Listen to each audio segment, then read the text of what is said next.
আমরা আসছি বাংলাদেশ জামাত ইসলামী।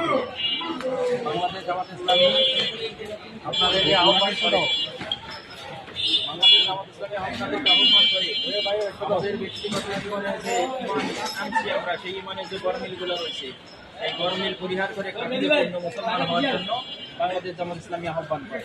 এই আহ্বানের সারা প্রত্যেকটি মানুষ তার ইমানের চর্চা করবে, পরিবারের ইমান ক্ষতি করার জন্য বলবে, নিজে নেকামল করবে, পরিবারকে নেকামল করার জন্য বলবে। প্রত্যেকটা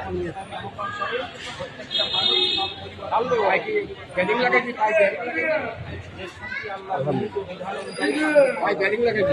বিধান যদি এই সমাজে কায়েম হয়, তাহলে দুনিয়ায়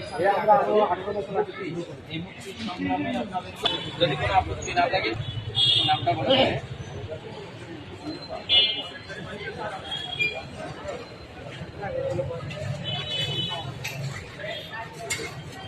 সভাপতি